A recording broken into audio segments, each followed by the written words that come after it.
Hello, welcome to my live on YouTube. Today is Friday, the 16th of January, and I'm going to be here probably a couple of hours. I'll come here every Wednesdays and every Fridays from 6 to 8 p.m. UK time. I'm a therapist and coach, and I do my best to um, come here to take questions, to have conversations with you guys and discuss anything to do with mental health, therapy, psychology, human behavior, emotional intelligence, and all those things. And so that's it. The way I always start my live streams is by reading and commenting on some of my own short videos.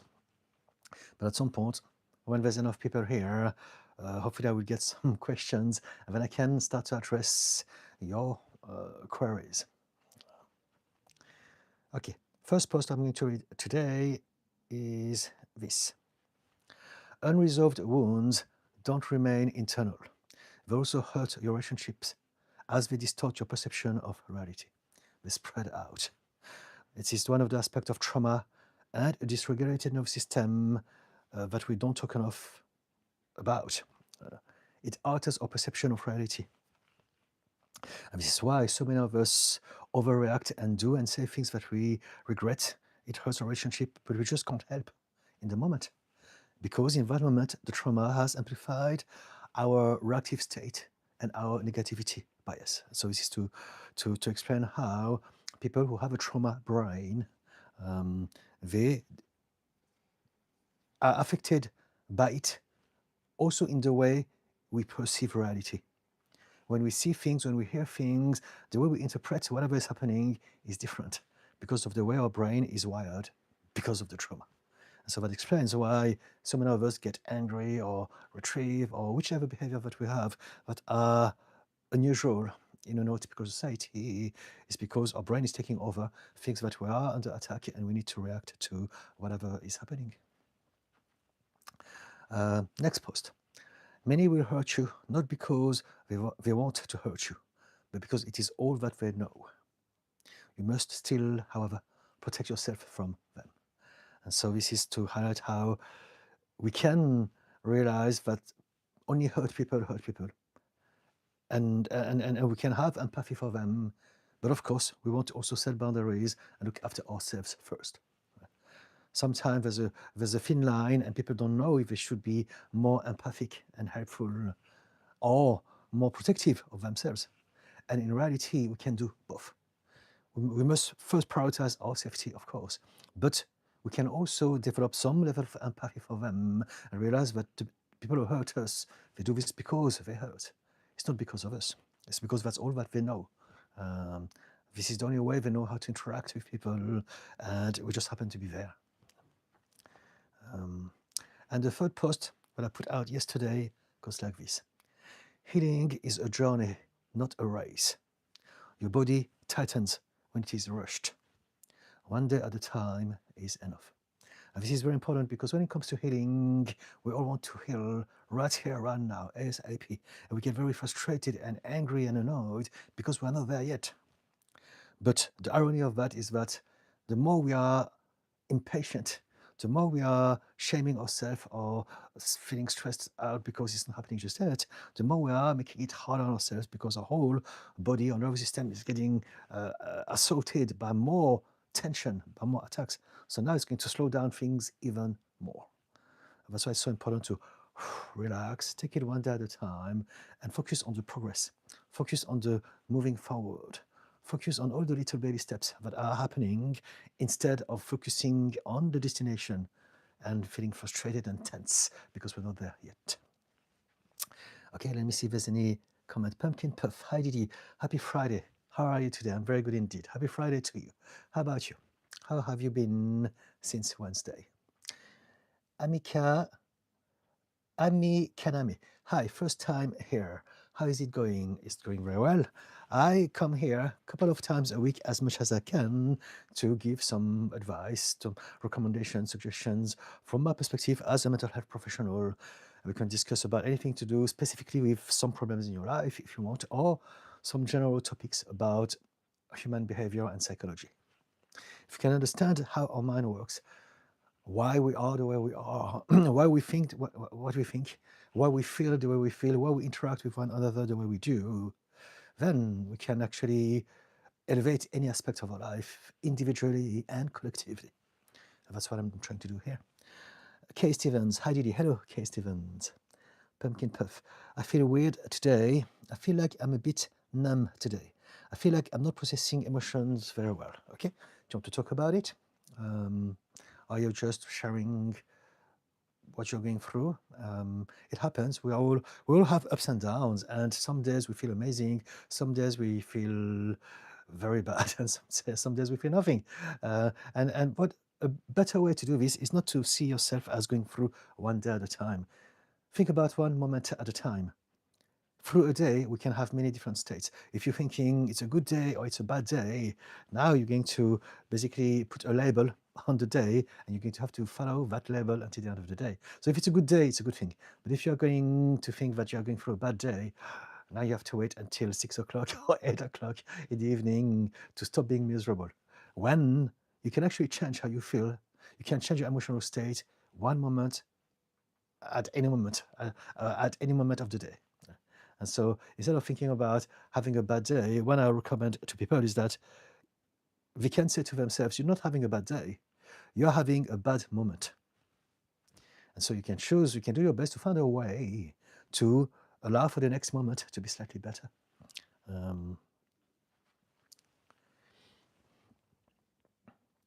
Pumpkin Puff. I am angry at a lot of things, but it's like I have a little flame in my chest that is fueled by rage. Okay? Tell me about it. What is that flame? What is the thought?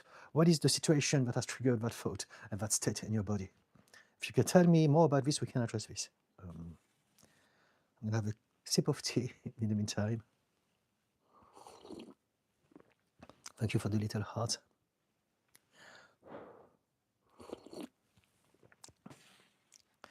Until I have more comments, maybe I can read more on some of my own posts, and eventually when I have more questions, I get back into that flow. So, first post that I put out today on TikTok goes like this. Tolerating people's bad behavior is programming them to keep disrespecting you. Let me say it again. Tolerating people's bad behavior is programming them to keep disrespecting you. So basically, whatever we allow, we are actually choosing.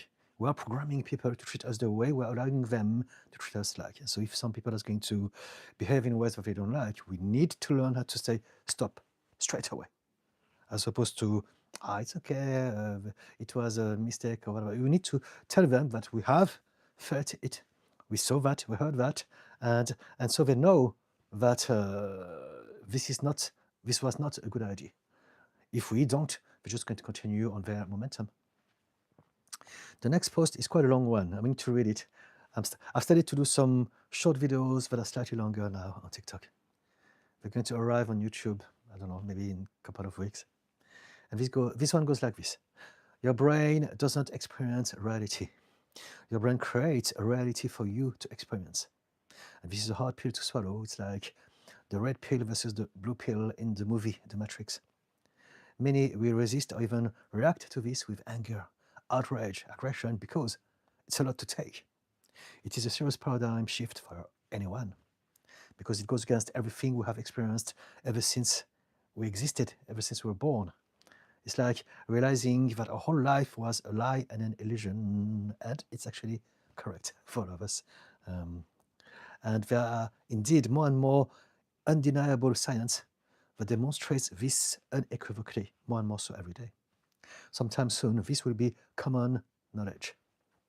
And so the sooner you understand and accept this, accept that you are not experiencing reality, you are experiencing the reality that your brain is creating for you, the sooner you can change everything about your life. You're not experiencing reality.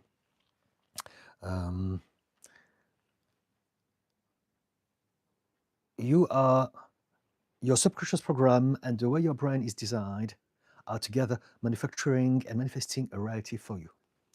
If you can upgrade that program, your reality will match that upgrade.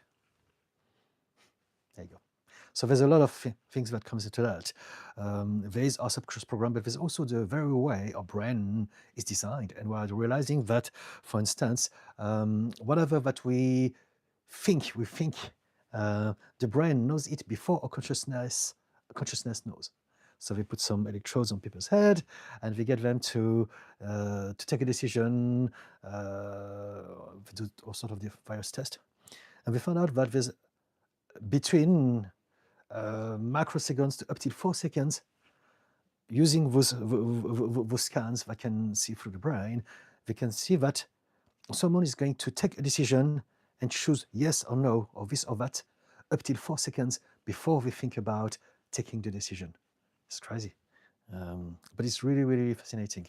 I'm reading a few books about it at the moment, and I will try my best to make it simple to understand. But basically, your brain, our brains are prediction machines, and they anticipate everything, and they manufacture a reality few split seconds ahead of us experiencing it, even before we see, hear, or sense things, based on whatever happened to us in the past, based on our track record, based on our automatic pilot that we put into place in childhood, and that we're reinforcing every day. And so, yeah, it's a big conversation.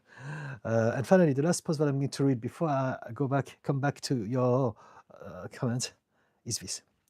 You are allowed to talk about what they did to you. You have a voice now. They cannot silence you or gaslight you anymore. Speaking out your truth will help you heal better and faster, and you deserve it. And so this is just for people who may not feel comfortable sharing their problems, but actually it's part of the healing process. You don't have to shout it on the top of the rooftops, but talking to someone about your things, letting out of your system is very important. Yeah. Okay, let me see if there's any comments.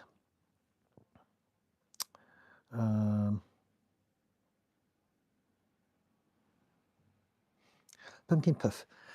It feels like I am rotting. I saw a deer on the side of the road that I've been seeing walking around the last few days, and my heart sank. I'm angry at a lot of things, but it's like I have a little flame in my chest that is fueled by rage. I was noticing the nature around me is getting destroyed. I saw a deer I've been seeing the last few weeks on the side of the road this morning, and my heart sank. Okay, so basically the deer was dead, right? I'm angry at humans. I'm also sad for the animals. Nature is so treasured to me. Okay, I get it. So I agree with everything that you say. It's true that nature is suffering a lot from the existence of humans. It's always been.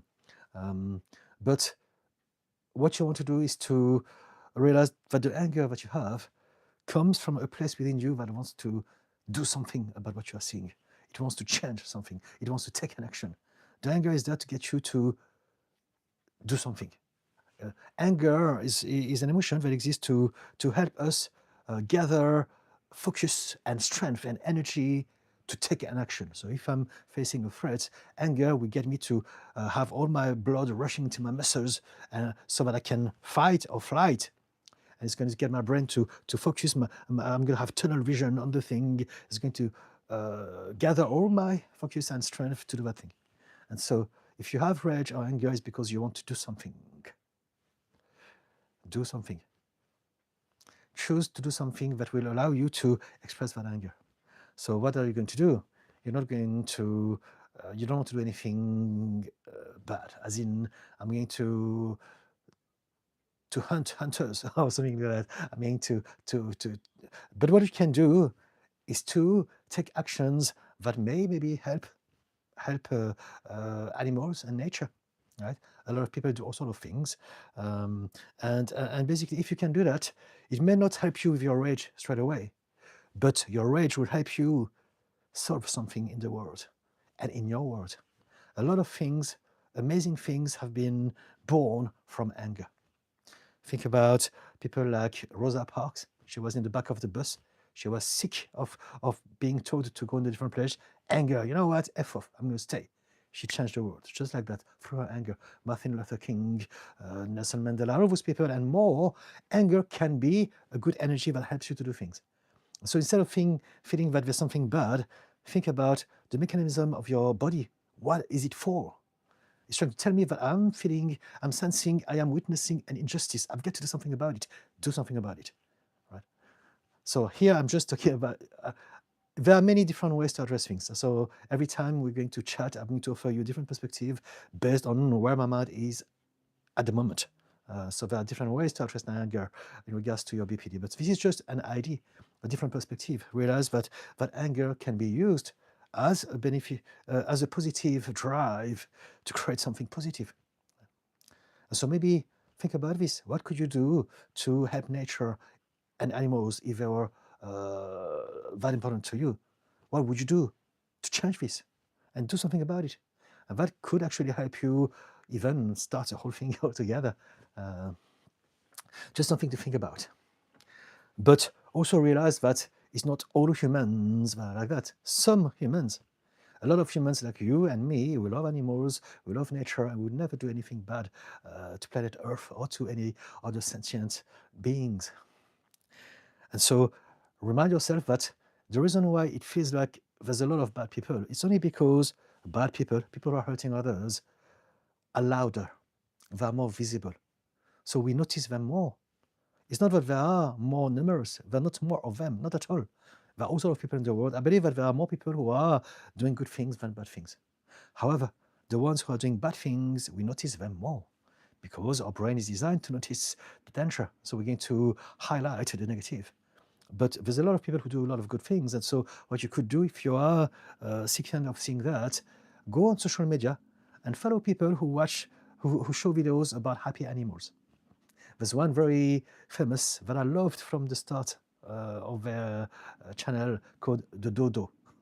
The Dodo.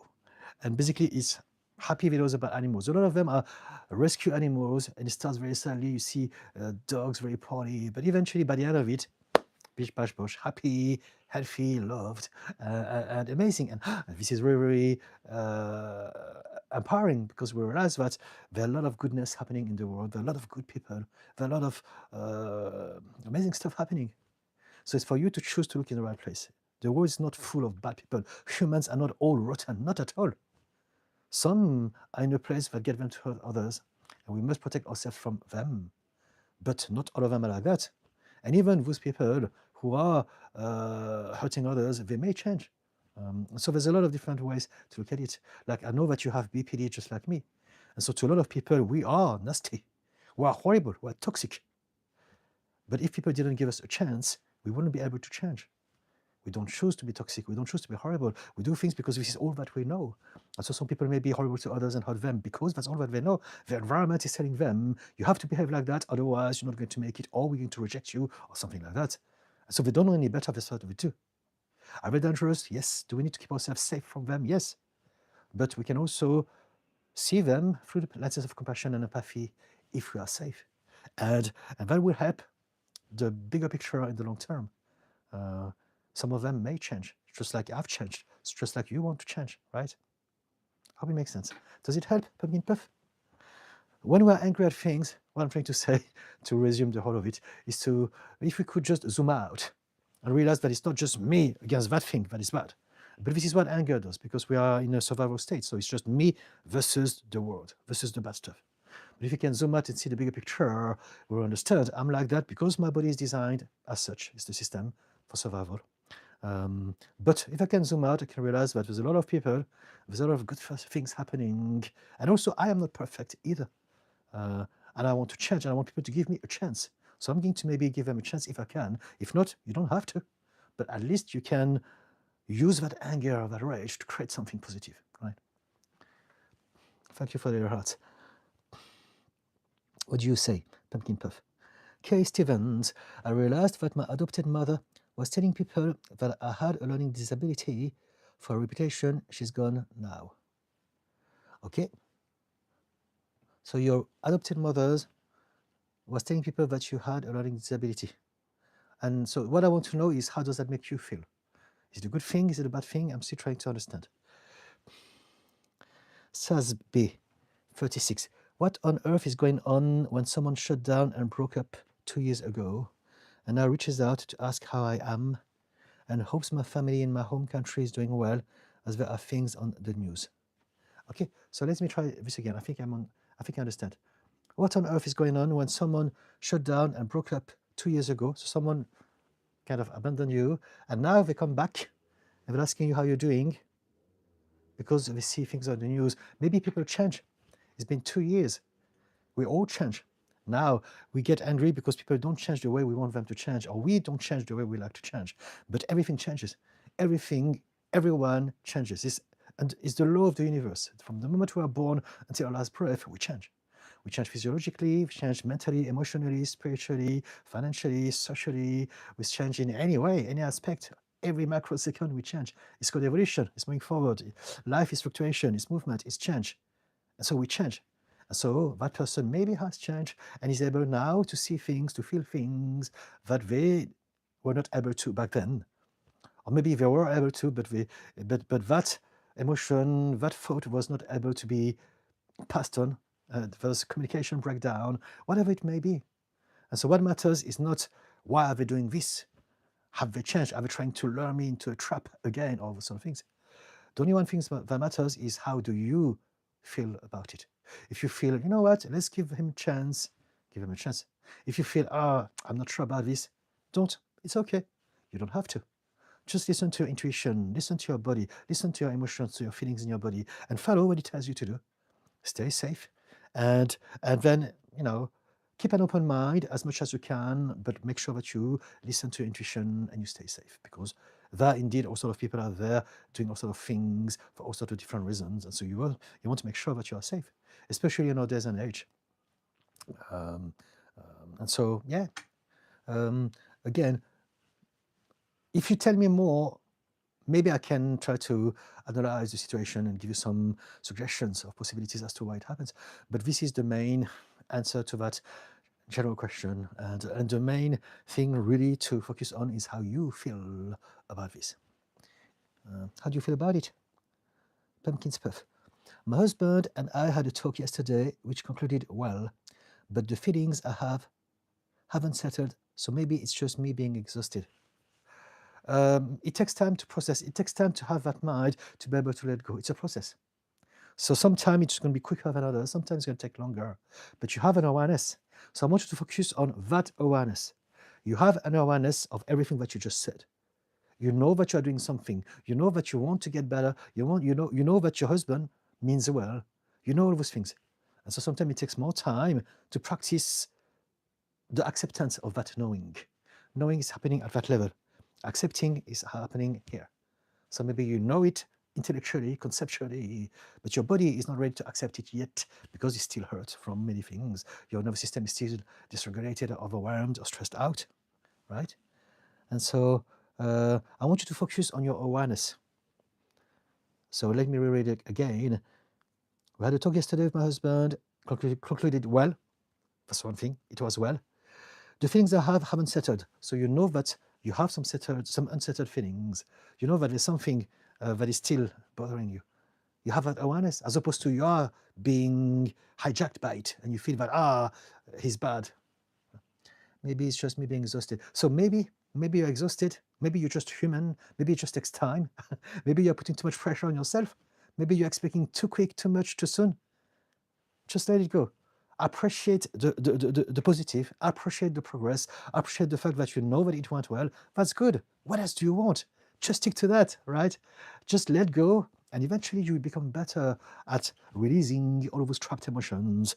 It will become easier and more natural over time. You're trying too hard, and it's understandable. It's exactly what I talked about when I started the live stream today. I was talking about how, let me read it again. It was one of my posts that I put out yesterday on TikTok. Healing is a journey, not a race. Your body tightens when it is rushed. One day at a time is enough. This is exactly for you, right? And everyone else. But basically, take your time. You have to undo a lifetime of habit. It's never going to happen in one day. It's never going to happen in 1 month. You have a lifetime. How many years have you been alive on this planet? I don't know. But this is the sort of work you have to do, right? When you have a trauma brain, if you have BPD, your brain is different. So your brain is different in regards to everything that you do, every single situation, every single thought. So when we address BPD, we don't address your brain, we don't address the BPD, we address some triggers that are specific to some situations, the ones that are the most problematic. But you still have a lot of them, and you have a lot of different angles. We are very intricate beings. And so it will take time. It doesn't mean that it's going to take the same time that you've been alive on this planet.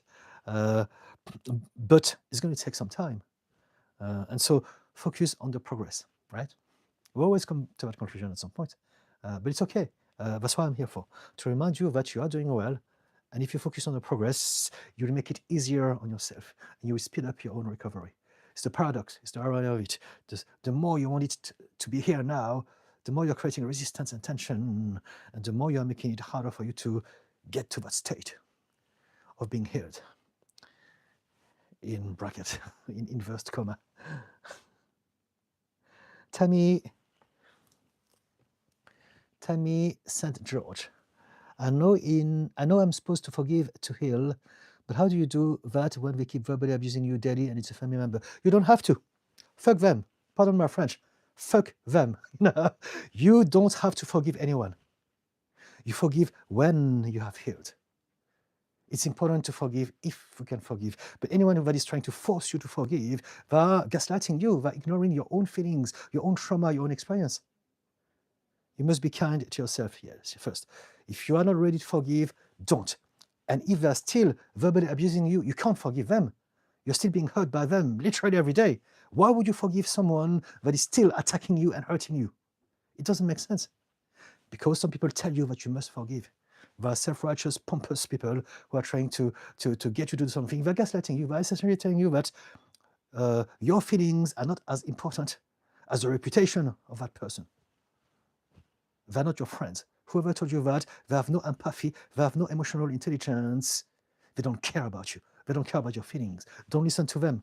Maybe they don't know it. No, we don't choose to be like that. But as far as we are concerned, talking about health, mental health and happiness, they are not in it for you. So you must create a strategy, a system to look after yourself. First thing first, keep away from toxic people, right? That's what I would say. I was a little bit direct, sorry about this. Some days I have that energy. Some days I have a little bit more anger and I want to express it, and sometimes it comes out like that. But you're not supposed to forgive to heal. You don't forgive to heal. You forgive when you have healed. It goes in that order. Forgiveness is a byproduct. It's a result. Is the consequence of having healed. It's not something that we do. We don't choose to forgive. We forgive when our emotional mind finally feels safe, has no longer any resentment or fear that it may happen again, that we won't be able to deal with that. And now we can forgive automatically. We don't even need to think about it. We may think that we are coming up with that because the mind is tricky. But in reality, it's just that we're in a state of readiness to allow for the thought, the negative thought about them to leave us, because the feeling is gone first. I hope it makes sense, Tammy. Does it? If they keep verbally abusing you, they're still a threat to you as far as your nervous system is concerned. So you cannot forgive an abuser. Telling people to forgive the abuser is violence. Yeah. It's very important to realize this. A lot of people, they don't do it on purpose. They think that they're doing it, they're coming from a good place because Jesus told them to do that or something like that. But they are forgetting about your humanity, about your feelings.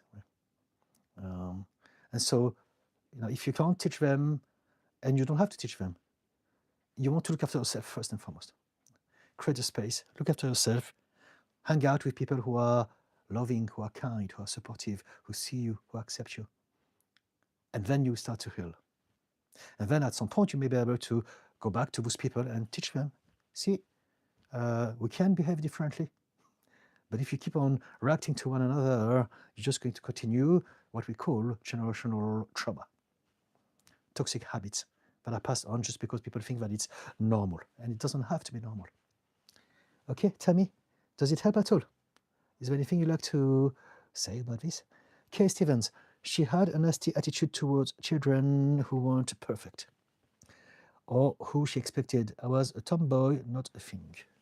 Okay, so I assume that you're in a better place now as a grown-up. I'm sorry to hear that you had a bad adoption. Sadly, it happens. Mosnotics. Hi, Didi. I'm grateful to listen to your content. Thanks a lot. Thank you so much. That's very kind of you. I appreciate your taking the time to say those kind of words. Pumpkin puff. Sorry, I didn't mean to type that twice. It's okay. Ami Kanami. Is it bad to keep good memories of people we don't talk with anymore, even if it might hurt to think about it at times? Let me try to understand. Is it bad to keep good memories of people we don't talk with anymore? You can't not have a memory of someone. If you have a memory, everything that you have experienced from the moment you were aware is somewhere recorded within your deep and vast subconscious mind. It's all there. Now, some memories will come up for all sorts of different reasons. Either because there's an association with something else that is kind of bringing that memory back in that moment, or because your mind thinks that it's important for you to think about those memories. So if there's an emotional charge, then some memories will be put at the front of our head and being consistently replayed. So we can't really we can't really choose what memory. We have all the memories, it's all there. Now it's more about how you feel about that person. So let's address it from that perspective. Is it bad to keep good memories of people we don't talk with anymore, even if it might hurt you to think about it at times? So I think that what you are trying to say, correct me if I'm wrong, is that you don't talk to someone anymore and you feel that having those memories is bittersweet. That makes you sad. So I would change that perspective.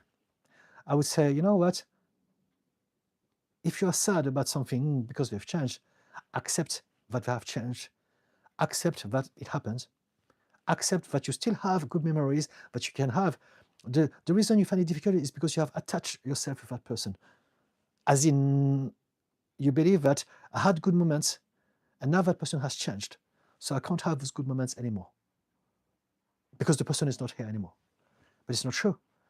It's true that you can't have those happy memories being recreated every day with that person now.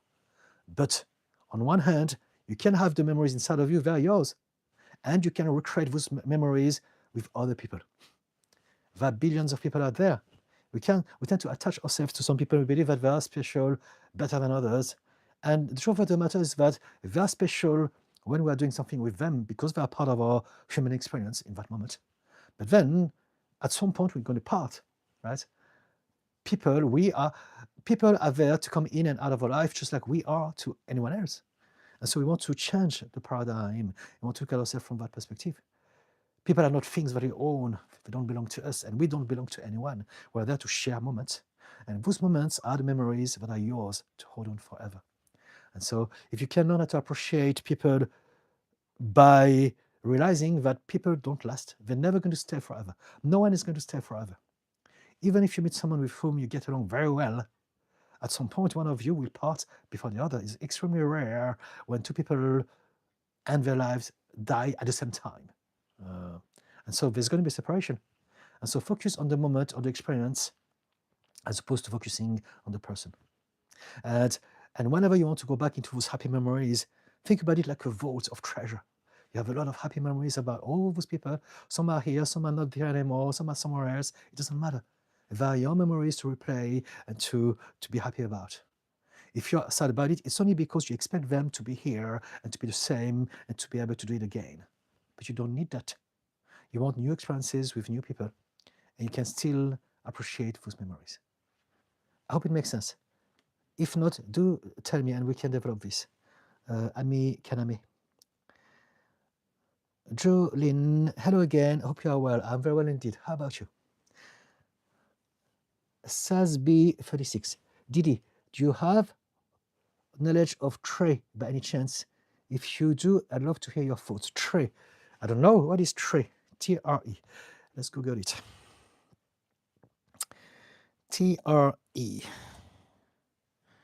tension and trauma releasing exercise. Is that what you meant?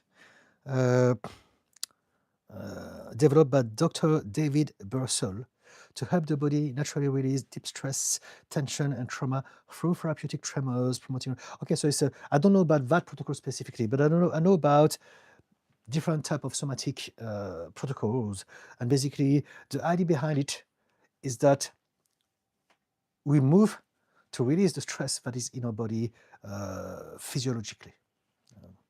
So I don't know about this specifically, but I know that we indeed need to move. We need to release that stress. Every morning as we wake up, we have an inbuilt amount of stress in our nervous system to start the day with.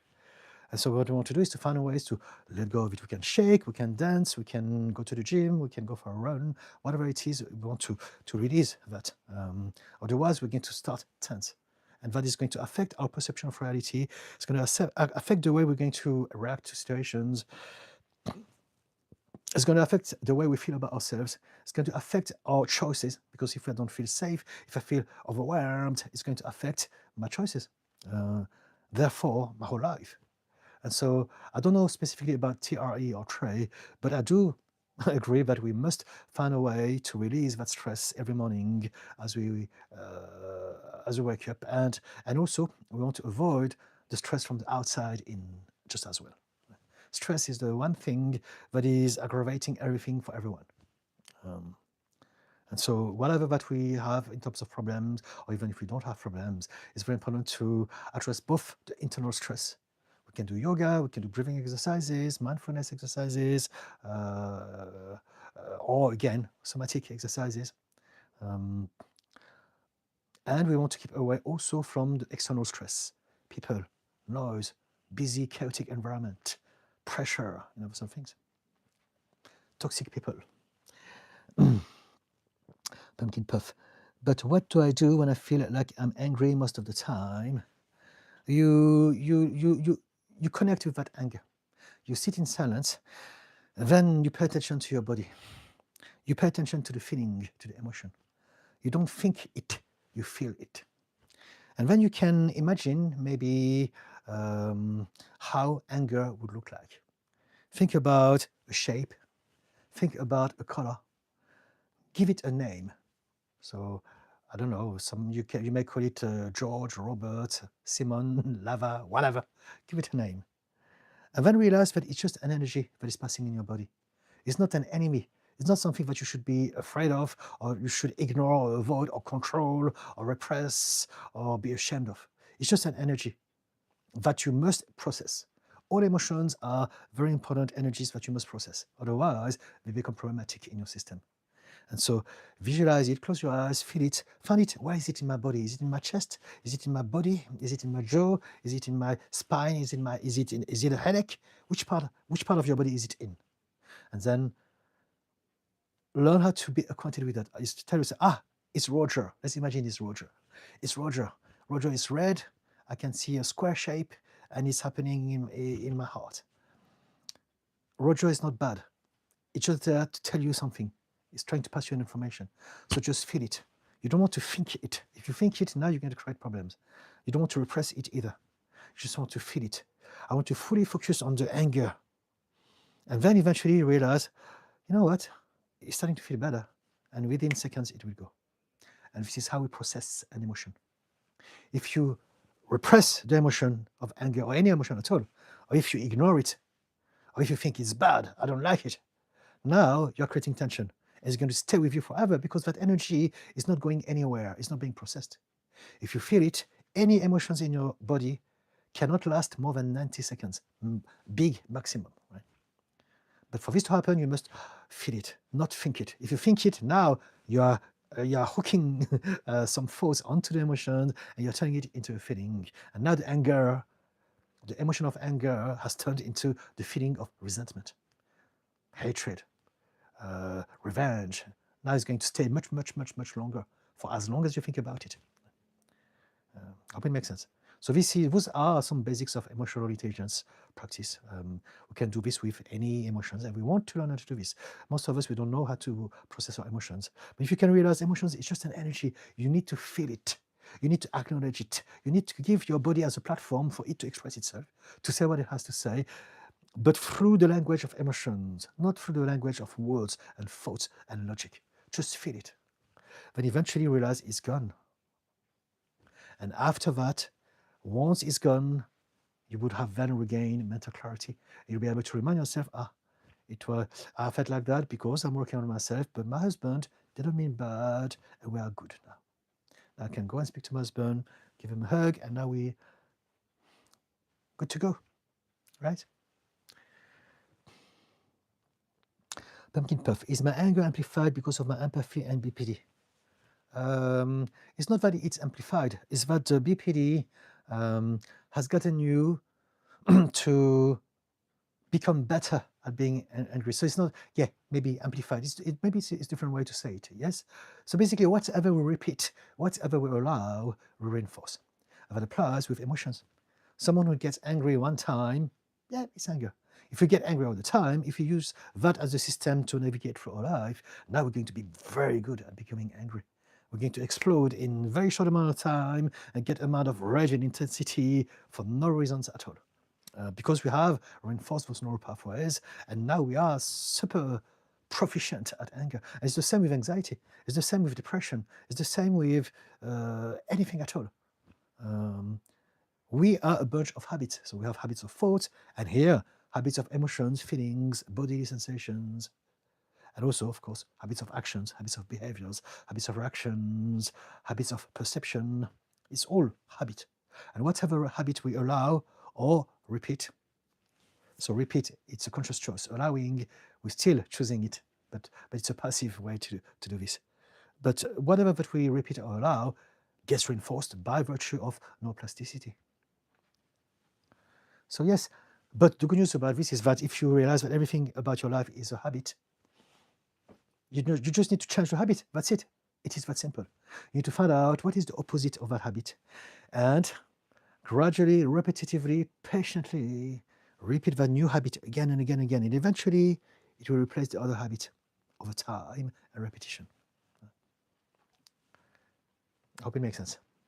So now, for you to change the habit of anger, first you must come back to a place of mental clarity. So practice that. Remember, all the live streams that I do are available to be replayed on my channel whenever YouTube has fully uploaded them. So if you find this interesting, I'm not going to repeat myself, but you can come back tomorrow morning on my channel and find the video and you can replay it and retrieve all information. Right? Those are the basics of emotional intelligence. Pumpkin puff. I just can't understand why people feel so selfish to me. So if you think that people are selfish to you, it's because in that moment, you are in your BPD mind. That's it. It's not that they are, or maybe they are, but it doesn't matter. What matters is that you realize that in that moment, let's say you are Dr. Jekyll and Mr. Hyde. In that moment, you have become the Hulk. This is to remind me of my own BPD. You have become Mr. Hyde. In that moment, all that you see, in that moment, you are the monster, and all that you see are other monsters. And so that's why you see that, because you're in that state. The moment you can come out from that perspective, you will see something else. If you could see your husband from the perspective of someone who loves him, of someone who is excited when he sees him, now you're going to see a beautiful human being. But if you see it from the perspective of Mr. Hyde, that is being attacked, that must survive, if you see it from the perspective of Frankenstein, who's been hurt by the humans, which is actually a very good analogy, then you have to retaliate. You have to hyperfixate, obsess, find a way to attack or to protect. And now that's why your mind is telling you they're all selfish. They don't care. No one ever cared. And it's not true. But in that moment, your mind needs you to feel like that, to think that, so that you can take the actions to stay safe, because you're traumatized. Tia. Hello, Tia. Thank you for your heart. Kay Stevens. Sometimes people aren't on the same page, I suppose. No one is on the same page. No one is on the same page. We are all living in a little bubble, and we all experience a different reality each moment. We have all different beliefs, different emotional triggers, different perspective, different interpretation of everything. There's not one single person in the world that experiences the exact same thing as you at the same time. It's impossible. Even if, geographically, if you stand, you look at something, then on the other side, we see it from a different angle. Just that is different already, let alone many other parameters. And so if you can realize this, we stop expecting for people to be like us. This is a huge problem for many of us. We all believe that this is my reality, this is my experience, everyone should have the same. But if we could realize that everyone is different, we stop expecting, we stop assuming, we stop comparing, we stop caring about what other people think or say about us, and we're focusing on ourselves and how we can expand our own perspective. I hope it makes sense. I don't know how to say that. Sasby. Thank you, Didi. He broke up saying he didn't develop any feelings and denied the whole connection. I got traumatized and it took me over a year to stabilize. I had actually shut down first, but didn't end. Okay, so it was a big thing. Neeraj Pa. Hello, sir. Hello. Back to Sasby. Things shut down after seeing me shut down. Looked scared and tried to connect for several hours, but it failed. He ended it a week after. So in that case, yeah, your mind wants to understand what happened. But sometimes it's easier to just focus on what you want to create. There are millions of reasons as to why it may happen, and we can talk about it in a great length and go in any direction. But I'm not sure that, unless you give me more details, we can go there. But it doesn't really matter. We all have a baggage. We all have our problems. Whatever he did was not because of you. It was because of him. And this is the main thing that you want to know. Whatever he did or whatever he didn't do, or whichever way he did it, didn't say anything about you as a person. It didn't mean anything about you as a person. It didn't relate to you. It was him projecting his own baggage, his own trauma, his own insecurities, his own fears on the outside, and you happen to be there. That's the only one thing that you want to really remember. We like to believe that people do things in relation to who we are, and that's why we are attached to those thoughts and want to understand. But it's never that. We all project. We all project, and the sooner we accept this, the sooner we can let people be and let ourselves be. Let those thoughts go. Neeraj, do you follow Buddhism? I like Buddhism. I have an appreciation for it, but I'm not a Buddhist. I like Taoism. I like a lot of things, but I don't follow anything. I like to believe that when it comes to belief, it's important for us to be creative and to choose, pick and mix whatever works for us, and we create our own religion, our own spiritual belief, our own understanding of reality. And I think this is the best way to do this. So I do love Buddhism, but I don't agree with everything. And same thing with Hinduism, same thing with Christianism, same thing with Islam, and any other religion. Judaism, I don't know much about it, but whatever I read about any kind of belief, I like to see if there's something that I can pick up from it. However, I will never follow a whole ideology. I will never follow a group, a book. I will never follow a set of truth, because I don't believe that this is right. I believe that we are in here to experience everything. And if anything, most of the worst problems in history were born from people trying to impose their truth on others. So, yeah. But yes, Buddhism, awesome. There's a lot of wisdom from it that I use. And also, it's not just me. Modern therapy uses a lot of things borrowed from Eastern philosophies, such as Taoism and Buddhism. So mindfulness, meditation, for instance. Now, everyone understands the power of it, and we use it regardless of what sort of therapy we use. And this is born from Eastern philosophies. Hinduism, Buddhism, Taoism. Kay Stevens, we shut down to protect ourselves from unsafe people. Yes, the feelings need to be separate from the memory. They were someone else's feelings. So let me repeat. We shut down to protect ourselves from unsafe people. Yes, it's true. We shut down. We shut down when we are overwhelmed. We shut down when we don't have any other systems to help us cope with people or things. Shut down is basically the last resort. I can't do anything. I can't fight. I can't flight. I can't freeze. I'm going to flop. Switch off. Shut down. Depression is a system that does this. It shuts us down to protect us from an overwhelm, for instance. The feelings need to be separate from memory for someone else's feelings. I don't understand this. Spirit door to door. What if mum and dad is toxic? Well, if they are toxic, then you must find a way to protect yourself from them. But you won't find out first, are they really toxic, right? So I don't know.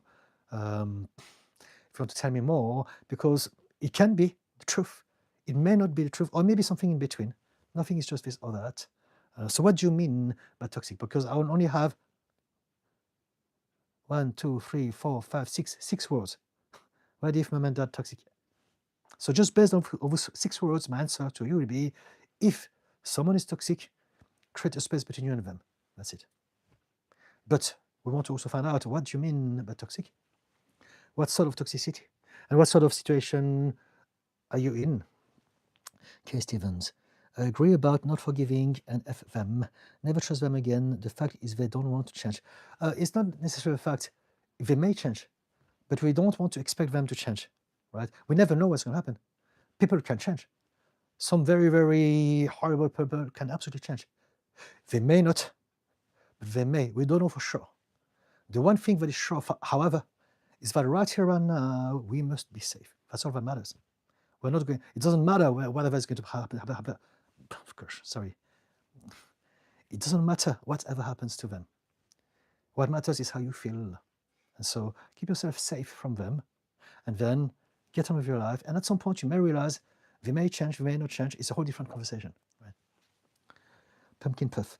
Sorry, I'm typing poorly today. I agree with you, though. I'm pushing myself too much for change. I need to take a step back. Okay, I want to do what I can, but I don't know where to stop the rage and pause.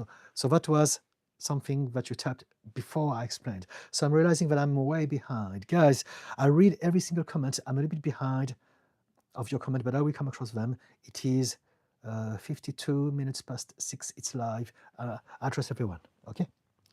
Nova, message retracted. Spirit door to door. God bless you, sir. Thank you. K. Stevens, want to hear a message, a messed up thing? Question mark. My ex told me he married me to get his parents back together. 25 years later, he divorced him. Yes, it happens. All sort of people do all sort of things and say all sort of things for all sort of different reasons. But the good news is that he's your ex, right? So let's focus on that. But I agree with you. Some people can be horrid. Some people can do things that are horrible. I did a lot of things that were horrible to a lot of people myself. So I do understand. There are happenings.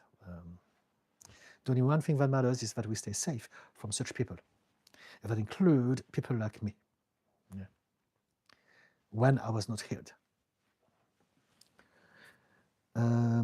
Jacomina Hofmeister. I have a personal question. As long as you don't feel I've crossed a boundary, can you please tell us your story? A little bit about your childhood, please and thank you. It's a long one. It's a long one. I'm happy to do that. I do this every now and then, but I'm 55 years old. So there's lots of stories. but I had a very difficult childhood, a very difficult teenagehood, a very difficult young adulthood. I have a lot of conditions, I had a lot of problems. In a nutshell, I've been homeless at a very young age. I was addicted to class A drugs and alcohol. I was groomed, and all sort of things like that. And as a result, I have BPD, bipolar, ADHD, CPTSD.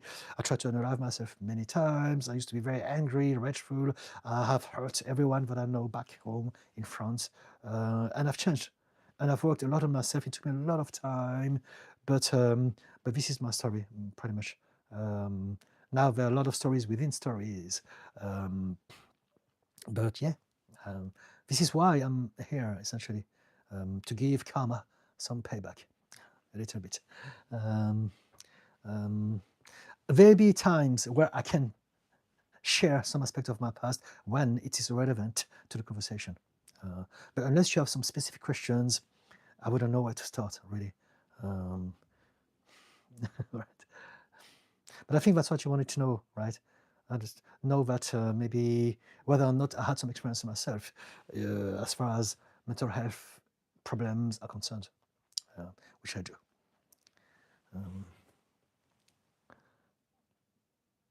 And if you want to ask me anything, don't feel bad, just do. I will just say whatever I feel is adequate to say in the moment. And thank you for the question. Thank you for the interest. Summer Scott, greetings. Hello, Pumpkin Puff. I feel so much, and I hate that in a way. Other people just don't care, and I don't understand how they can see injustice and cruelty, then turn a blind eye. We're all different. So yes, it's true. I get it. I get it. It is really, really difficult when we are experiencing those sort of things. So what you want to do is to do what we've done just before. Address that feeling of anger and rage and injustice by doing, I'm not going to repeat it, replay the video, by doing what we've done. Feel it, acknowledge it, and let it pass. And then after that, you can think it clearly, as opposed to having a perception of reality that is tarnished by that emotion. Jen Ostrom, what is an RTT therapist? It's what I do. It stands for Rapid Transformational Therapy. It's a blend of hypnosis, regression, and belief reframing at a subconscious level. So basically, we change the energy of some memories of the past so that in turn, we change our emotional triggers, our emotional blocks, all of the subconscious baggage that are creating other problems in our life. So anything to do with mental and emotional problems, anxiety, depression, addiction, self-sabotage, anger issues, low self-esteem, overthinking, all of these things and more, they're all there because at some point in our childhood, we have created a system to protect ourselves from whatever was happening to us then. And so the RTT's job is to go back in the memories of the past and change that program by changing and upgrading the emotional energy attached to that scene, to that memory, to that moment when we have created that system. I hope it makes sense. Ask me more if you want. But yes, it's a type of hypnotherapy, if you want. But it's the most powerful form of hypnotherapy that exists at the moment. It's very, very, very powerful. Pumpkin Puff. Am I just a weaker person because I care? I was told it's just a deer or it's just a squirrel, but I see it as that was a living creature that also wanted to live. You're not weak at all. People who call you weak because you care, there are people who suffer from their own emotional repression. They suffer from not being able to be vulnerable. They suffer from typically toxic masculinity. Some women may have it. So we're not going to use toxic masculinity for that. But basically the repression, the shame of vulnerability. You can't be weak, you can't cry. You have to be strong, you have to be brave. Anyone that is not strong and brave, anyone who cries, anyone who's got some sensitivity, anyone who's got a heart are weak. They are the ones who suffer, not you. You are a beautiful human being, and it's absolutely normal and beautiful to connect with other sentient beings and to feel sad if you've been hurt. You're the strong one, you're the beautiful one, you're the talented one, you're the human one. They are the one who suffers worse than you because they are still repressing their own selves. They're still ashamed of some part of themselves. I can't be like that. I can't be weak. If I'm weak, my parents, my church, my people, they're going to look down on me. I'm nothing. I'm going to be rejected. The life is a life of fear and pressure. It's hell. You are seeking freedom from your problems. And by doing all of those things, you're going to realize that at some point, you'll be much, much healthier than all of those people who pretend that they are happy and healthy. They're not. Emotions are very important. Emotions are what gives us our human experience. It's what makes our experience human. It gives the flavor of everything. Without emotions, without feelings, without connection, we don't have a human experience. We just have some intellectual concept of something, but we need to feel in order to really know what it is about. And so you're not weak at all. Weak is a judgment born from self-righteousness, born from fear, born from an old mentality that we really need to let go of. Right? No one is weak. Weak is only, it's like everything, it's contextual. Someone is never weak. We can be weak within a context. So, for instance, if we're going to compete for powerlifting, you and me and other people, we're going to be on the platform lifting some weight. One of us is going to be weaker, and one of us is going to be stronger and win the competition. That's it. If we play chess, the one that is the smartest is going to be stronger, and the one who is not going to be as sharp or experienced or smart is going to be the weakest within that configuration. But no one is weak. This is an absolute lie. We need to a myth, stupid, one of those sins installed by religion that is hurting so many people. So no, you're not weak. It's nice to care. You're a better human being, if anything. I love squirrels. I love all animals. Ami Kaname. I meant about memory, to like keep replaying that memory, exactly what you said about it having a bitter taste. As I miss them, wish I could have it back because the relationship, I can't say it. I need to slow down a little bit. Let me do it again. I meant about memory, to like keep replaying that memory, exactly what you said about it having a better taste. As I miss them, I wish I could have it back because the relation turned out unhealthy. Now I read it all, but I didn't process it. Let me try again.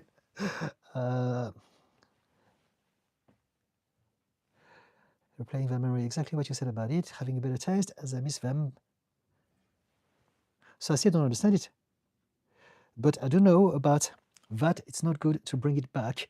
Just trying to find a way to cope with the haunting memories. It's not about the memories. It's about the belief that you have. It's about your relationship with relationship. That's what I said. But I believe that, again, I'm behind. So I may have said that before, after you've typed this, right? The problem is not the memories. The problem is that you are still attached to people instead of learning how to attach yourself. Not to attach, but learning how to appreciate the experience and realize that people were never meant to stay. If you attach yourself to people, you will suffer this all your life because people are never going to stay. They will go. Yeah. So I can make new ones that will be better. So I hope that we're on the same wavelength. If not, on the next comment, do let me know and I will address it. Forrest Berger. Good afternoon, Didi. I appreciate the advice you gave me last Friday regarding the quitting of cigarettes. Fantastic. Thank you, Forrest. The weekend was tough, but I must keep trying. I'm trying releasing techniques. Okay. Anything that works, try different things. Pumpkin Puff. So what if I've been repressing my feelings for my whole life? To have just a tense ball of rage in my chest forever? No. So I explained it. By doing what I've done, you will learn how to let go of it. Forrest, like you had mentioned about having a father whom had smoked, I'm looking forward to bettering myself. Okay, so yeah, I remember. Yeah. Pumpkin Puff, I know you're going to say it's okay, but I'm sorry for typing so much. Yes, it's okay. You helped me a lot, and I feel like you're the only one who can help me actually work through my issue. Okay, I appreciate that compliment. It means something to me. I know that it's not easy when we have BPD. I know that we are very misunderstood, and many people can't deal with us. My watch is telling me that I must post my third TikTok video of the day. So just bear with me. I'm going to do it right here and now. You are allowed to talk about restricted how many diamonds?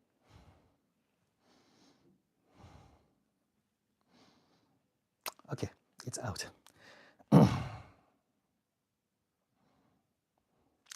Let's go back to where we were. So thank you, Pumpkin Puff. Forrest Berger, it will be a slow start, but I'm excited for my new journey with myself. I also started working out to keep my mind busy. Okay? Change that. Don't work out to keep your mind busy. Work out because it makes you feel good, because it's good for your body, it's good for yourself, because you enjoy it. Right? It makes a difference over time. We want to do things because the drive that we use to do anything has a lot to do not only with the result we get out of a thing, but also will shape the experience of it. So for instance, some people may go to the gym because they hate their body. Some people may go to the gym because they love themselves. That's different. Christine said hi. Hello. Sasby, I made peace with it happening. I learned about nervous system and understood it was not personal. But why would he recall out 2 years later this way? He refused to talk to me at the time and ignored me. So again, why doesn't matter. What matters is how you feel about it. Do you feel safe or do you not feel safe? That's it. Why? It could be anything. You can imagine millions of different scenarios. Maybe he's been abducted by an alien that lobotomized him. Maybe it doesn't matter. It can be anything at all. What matters is how you feel, right? Sasby, when I reached out to explain my shutdown 2 months after the breakup. Yeah. Kay Stevens, my adopted brother put a candle in his dishwasher. How does that happen? I don't understand. Your adopted brother put a candle in his dishwasher. How does that happen? What does that mean? I don't understand that question. I don't understand. I don't understand. Sorry. Do you want to clarify this, please? Jacomine, message retracted. Elena, hello. Steve, 7045. Help him. What is going on? I don't know. What do you mean, Steve? Jacomine, thank you, Jacomine. LeBlanc Lola, hi Didi and co. Oh, hello, Lola. I haven't replied to your email just yet, but yeah, we can organize a call sometime next week if you want. Kay Stevens, you changed the trajectory of your life, Didi. I'm a grandmother, and I think you're beautiful on the inside and outside. Thank you so much, Kay. I did indeed, but we all do in different capacities. Sometimes we change, but we don't realize that we have changed until we look back at our life. Sometimes we believe that we go through a lot of years and nothing is happening and it's boring and we're wasting our life. But then we can look back at the same moments and realize that actually a lot of things happened and we have changed a lot. Now, in my case, my change was very, very obvious, very noticeable. But it was not just one change. I've changed all my life, every moment. It's just that that moment was more noticeable. But that big moment, it was around 2008, 2009. It lasted a few months. So it started in 2008 and it ended in 2009. And that's how I really, really was able to change a lot of things in the way I perceive myself and the world and I felt about myself at the age of 38, 39 years old. But for me to experience those moments, I had to go through everything else before. And ever since, I have experienced other changes. I change every day. Every day, boom, something happens, I'm realizing something, and it's amazing. It's a very fantastic journey. But thank you, Kay. Thank you. Pumpkin Puff. Yes, it will. I will write down what you said too, so I can have a little checklist when I'm struggling to process my emotions. Do this as an exercise. Don't do this just when you are overwhelmed. Learn how to regularly pay attention to your body and have a break and feel the emotion and try to give it, again, a name, a shape, a color, a texture, you know, and be acquainted with all of your emotions and feelings so that you're in touch with your body. Instead of trying to hide away from your body in your head. Right? We suffer because we do that. We don't like our body. It doesn't feel right. We've been taught to be ashamed or fearful of some of our emotions. And so we're seeking shelter in our head. And this is when we overthink. We end up overanalyzing everything. We're trying to over-rationalize everything. We're trying to over-rationalize something that was never meant to be rationalized. An emotion is not meant to be rationalized. It's meant to be felt and processed and let go of so that we can make space for the next emotion, the next moment. Elliot, hello and welcome to Jackass. I don't understand. Barbara, how do you get rid of overthinking? You want to understand why you overthink. When you overthink, it's because your mind is creating that to protect you. Overthinking is a process that we have because we believe that I must overthink something in order to stay safe from that thing. And so the problem is not the overthinking. The problem is the reason as to why you overthink. Overthinking is a protection mechanism. It's a survival mechanism. It's something that is positive as far as your mind is concerned. So we can talk about this. What are you overthinking about? Do you overthink? What do you call overthinking even? Because sometimes people get the wrong idea of the word overthinking. You can be thinking a lot, or you can be overthinking. Thinking non-stop, it's something like people like me with ADHD do, because there's always thoughts in our mind. Overthinking is being stuck into one thought, one topic, and we are obsessing over that thought over and over again. That's overthinking, with no fresh anger. So it's always the same rumination. Laura, hello. Sasby, I experienced dissociative shutdowns in the first 1.5 to 2 months of dating someone every time. All right. It means I haven't been able to maintain a relationship I was recommended to. All right. Okay. So I understand. So you are still working on your trauma, right? So I wish you all the best with that. There's a lot of different systems. This is one of them. Try them. Try it, right? Try anything that addresses your subconscious mind. So that could help. That could even help you enough. I don't know. But keep coming back if you want to keep us updated about how it goes. There's not one protocol that works for everyone, but there is one that works for you. So it's for you to find out what will work for you at this point in time in your journey. Good luck with it. Ami Kanam, I got it. Thank you a lot. All right, fantastic. Thank you. Viva Network. Viva Pumpkin Puff. I like your new alarm sound.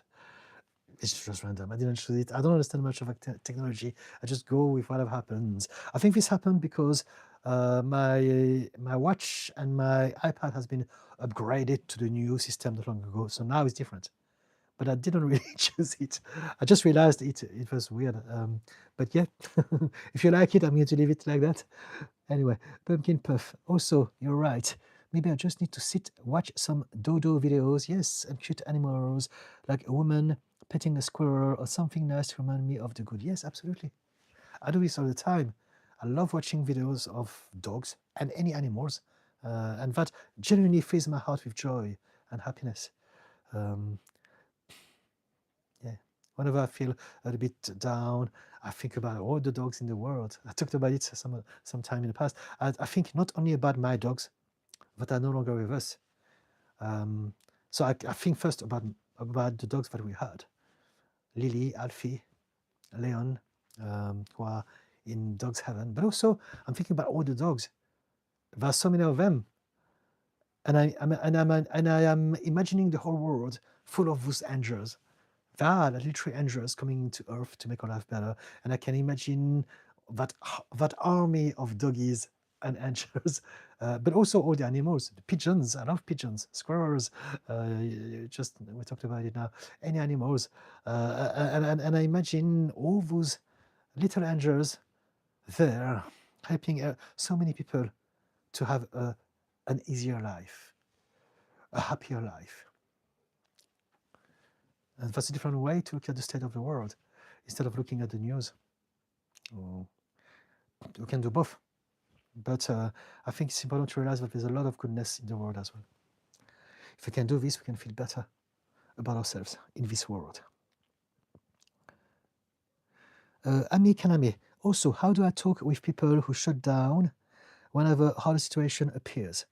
I tried asking, giving space, but nothing works. Can I make it safer for them to open up or just give up on it? You can't change others. You can only work on yourself. So if you tried and it doesn't work, that's it. You tried. Trust the universe to look after them. Let go of the insistence and focus on yourself. If they shut down, there are a lot of reasons as to why they shut down. We don't know what's going on in their mind. We don't know about their own personal history. So when someone shuts down, it's very often because they're overwhelmed. Maybe they're neurodivergent, maybe they have trauma, maybe both, maybe more, but they're shutting down for a reason.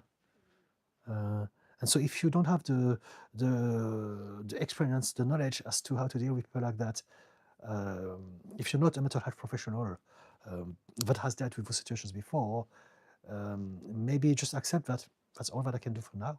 And maybe there's nothing you can do about it. You can be there for them if you care about those people, but don't try to force yourself into their mind, into their life, into their existence. We can't change others. We can only impart some advice and see what happens. It may happen, it may not, but we don't want to insist. And we want to be there for them and show them how we are living our life, and we may be able to inspire them as such. Amika, when they do want to talk, but I can't, I feel hopeless, as I know a few people who act like this, and it's hard to resolve issues. Communication is crucial for me in relationship and friendship. So here, what I get from this is that you want to learn how to communicate. It's not about the others, it's about you. And even if it was a little bit about the others and a little bit about you, the only side of the equation where you have power is your side. And so focus on yourself. Why is it so hard for me to communicate?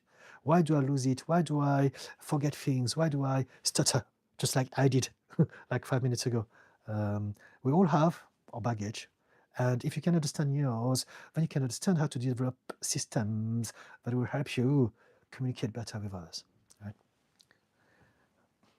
Sasby, thanks. I deleted his message and didn't read or respond to it. I don't want any communication with someone that is associated with that much pain and bad memory. You're right. The why doesn't matter. Fantastic. Thank you. Yes, it doesn't matter. As long as you try to understand why, you're still being under their thumb. They control you. The moment you let go of it, no one has anything on you anymore. Pumpkin Puff. Okay. Should I work on processing daily or whenever I'm in a normal state? Do it daily. All the time. It's a practice. Learn how to reconnect with your body. This is what we call the body-mind connection. I mean, it's one of the way we use that word. You want to be in touch with your body, as in with your feelings, with your emotions, with your bodily sensations. Even the bodily sensations, a lot of us, we don't do that and we don't realize what's happening. And before we know it, we have a serious problem. We need to see the doctor and they say to us, why didn't you come before? Because we don't pay attention to how we feel. We're focused on outside. I must do this, I must do that. What are they thinking about me? I must achieve that thing. Pay attention to how your body feels at all time. You are also a body, and you need to understand who you are and what you are capable of and what you need. Your body needs a break. Your body needs some self-love, some self-care, some happiness. It needs some attention. It needs to be heard, to be seen, to be given attention. So you do this regularly every day. Pay attention to how you feel. You can do it through mindfulness, through meditation, through also different ways, or just like we've done in this live stream at the start of it. Pumpkin Puff, yes, I turned to my dogs this morning and gave them a lot of love, and it did help. When I'm around them, I do feel better. It's just when I'm not focused on them that my brain wanders into a darker place. Okay, so it's okay. It's very simple. What it means is that you only want to be in a happy place. You don't like it when it's in a dark place, and it's normal. But it will happen. So now we're talking about something else. Accept that sometime you are in a good place, as in a better place. Sometime you are in a worse place. But this is the thing. The only moments. We fluctuate. So if you're in a dark place, instead of thinking, I don't like to be in a dark place, just think, okay, how am I going to go back into the happy place? Let's think about doggies. Let's watch a video about some animals or whatever. And just like that, you're back into the happy place. It's that simple. But if you're desperate and angry at being in the dark place, now you're holding that darkness in your perception, and it's going to last for as long as you are doing this. Right? Viva Network. Viva Didican. All right, thank you, Viva Network. Pumpkin Puff. I'm not meaning to upset you in any way. By the way, by talking about my dogs, if thinking of your dogs made you sad, no, not at all, not at all. No, thank you for this, but no, I'm good with that. And even if I was sad, I would appreciate the sadness. I appreciate all my emotions now because I understand that they're all parts of me that wants to express themselves within different configurations, circumstances, and opportunities. And so it's okay. There's nothing wrong about it. What matters is not how we feel in this moment. What matters is how we deal with that emotion and how we're going to deal with the next moment afterward. Ami Kanam, it's actually easy for me to communicate, okay? I just wanted to help people close to me as they want to talk but struggle. I know I can't fix it for them, but I don't know what I can advise them. You can learn about human psychology. You can learn about how to communicate with people. You can become a teacher, and that's how you can help them. It's a skill. Right? It takes a lot to understand people. It takes a lot to understand ourselves. It takes a lot to understand how to communicate. There's a lot of things really about it. And so if you find it difficult, it's normal. There's nothing wrong about you. Most of us, we don't know even how to communicate. So if you can communicate, it's already a big bonus for you, right? You already have something that is very helpful, that is working for you. And so if you really want to help people how to communicate, learn how to do that. It's a skill. But if you just want to help out and you don't want to get invested into that mission, if it's not big enough for you to do that, just accept, you know what? Let's trust the universe. We all have our different quirks. We're all different. Some of us may be more talented at some things and not as other things. Some of us may be able to communicate. Some of us may not be. It's okay. What matters is that you can find a way to connect with them in some capacity, and that you love them for who they are, as they are, and that they get that from you. And that's it. The rest will be taken care by the universe. We often project. So maybe, I don't know if that's the case, but maybe you want to help them because there's a part of you that is projecting some of your own insecurities. Maybe it was a struggle for you in the past, or maybe you know that people who can't communicate suffer from that, so you want to help them. But trust the universe. Alternatively, again, it doesn't have to be all black or white. Learn more about psychology, and that will help you how to be better at communicating with people. I think that's what comes to my mind at this point in time in regards to that conversation. Forrest Berger, is it okay to talk about myself in a future tense? I keep trying to hype myself up without having a big ego. I talk about myself as if I already accomplished my goals. It depends. Generally speaking, your brain doesn't differentiate whatever is being entertained in your mind.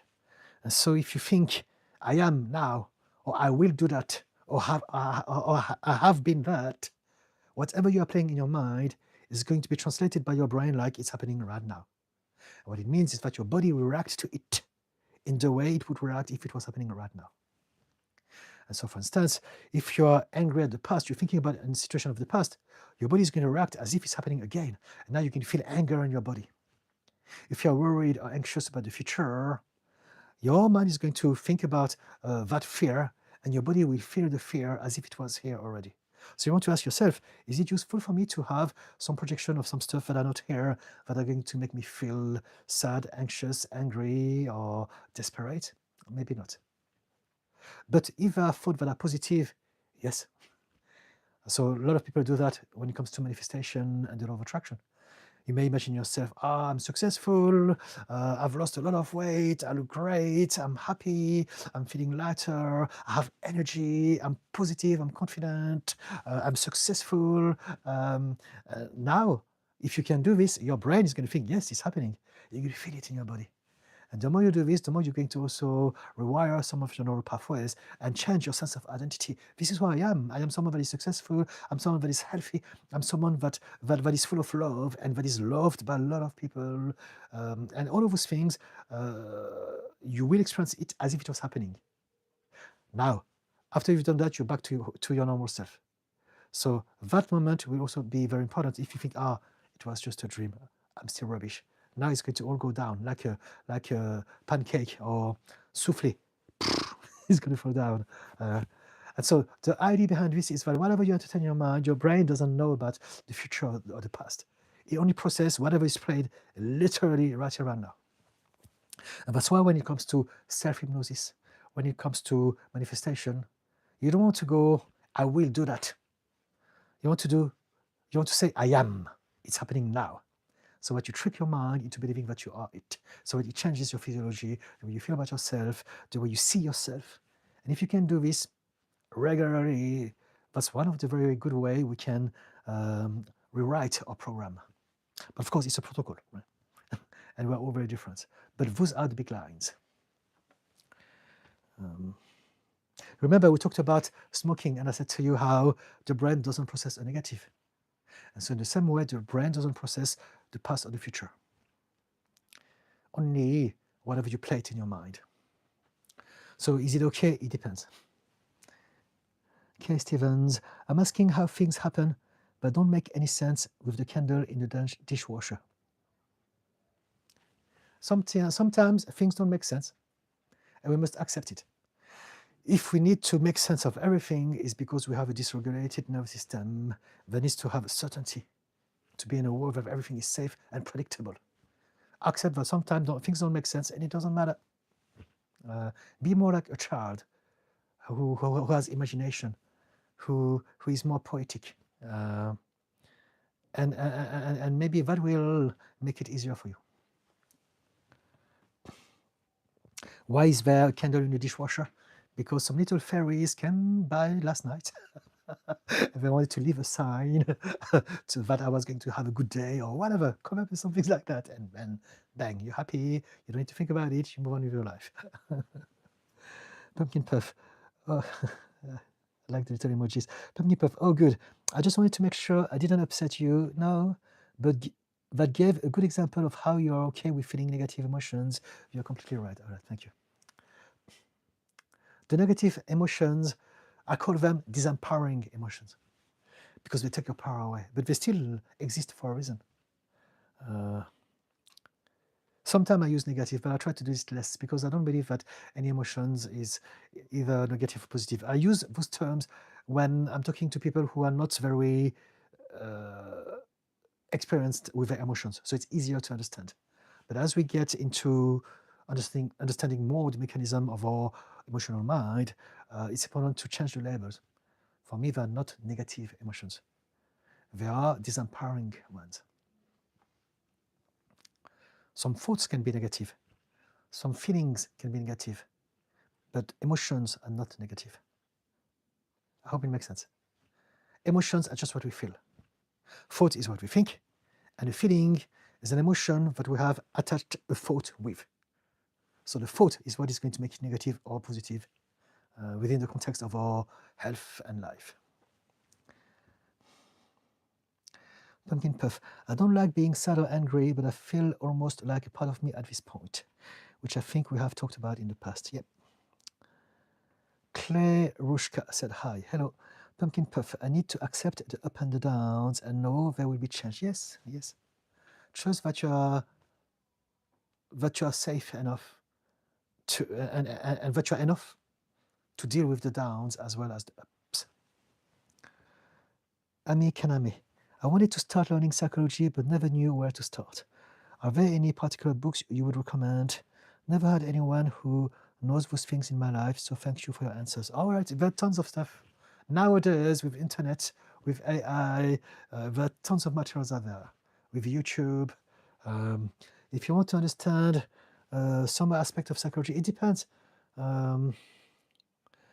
There's one guy that I would always recommend to everyone and anyone, although what he does can be quite specific, but that would be Dr. Gabor Mate.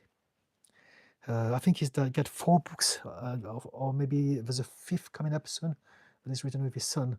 But check out Dr. Gabor Mate and read his stuff. That will give you a good introduction. There's another guy that I also love, but it's harder to read, and it's Robert Sapolsky. So this is mind-blowing, but it can be quite heavy. So I don't know if there's a lot of things. Just, you know what? Just start with Dr. Gabor Mate. And come back and let me know what you think about it. And depending on how you feel about it, I can redirect you in different directions. There are tons of books where really, it's not about the books, it's about what interests you and also your level of awareness, right? Sometimes we're not ready for a book. Very often I revisit books that I've read like 5 years ago, 10 years ago, and I'm like, gosh, it's a different book because I have changed. So I'm able now to see things and understand things that I didn't then. There's also a guy which I really appreciate his work, and he's starting to be more and more recognized by the big public now, and it's Anil Seth. And this guy, he's a neuroscientist that talks about how the brain creates a reality for us. And this is absolutely mind-blowing. But this is This has a role in psychology, but it's more neuroscience based. So yeah, it depends. Gabor Mate, I think it's a good start. He writes things in a way that is very human, very compassionate, and very understandable. Eddie, greetings from California. Hello. Crowberry Black, good day. Hello. Hello to you. Eddie, never forget to view the world with childlike wonder and awe and presence. Yes, if we can do that, it's a great thing to do. Indeed, absolutely. Kay Stevens, interesting about feeling joy. I suppose some people lost that feeling a long time ago, and they can't stand other people who feel it. Explains a lot. Yes, there's all sort of reasons. The reason why some people dislike things in others is because they are projecting. If we really dislike something from someone, if we're really annoyed, triggered, irritated by someone, it's because we are projecting. So what it means is that because they are demonstrating something that we are either ashamed of within ourselves and we're trying to ignore, or something that we believe we can't have and they seem to have. So it's always a projection. And as a matter of fact, I did a video last week about it on YouTube. So check it out. Let me promote my channel. So if you go on my page, on my videos, so this is the long form, horizontal form. The one that I put out last week is called "We Are Subconscious Projections. People are mirrors," something like that. On the thumbnail, it says "People are mirrors." Check it out. I talk about it. And I put one this week on Wednesday called "Your brain is lying to you every day. Don't believe everything your mind is telling you." If you want to understand about psychology, check my videos. Here you go. I do a long form video every week on YouTube. And so please check it out and let me know how you feel about it. The one that I've done this week is only 8 minutes long. And it's a very simple way to explain some aspect. And maybe if you follow my stuff week after week, that will give you a better idea. I'm trying to do my best to make it as simple and as useful as possible. My point is to really educate people so that they can understand the mind, but in a very simple way. So hopefully I manage this. Check it out if you can, please. That was for Ami Kaname, and let me know how you think about it. Pumpkin Puff. Thoughts and feelings are from our brain, but emotions are just the byproduct. No, it's bigger than that. I can explain it. So this is a huge topic. And I can create a 5 hours video about it.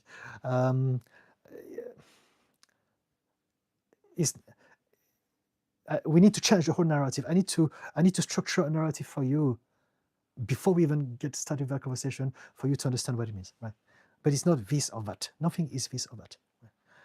In a nutshell, thoughts are just thoughts. They're just information that pass by, and we don't really. They don't come from us. They come from our program. They're just information that are happening all the time, and we capture them. Just 1 second, please.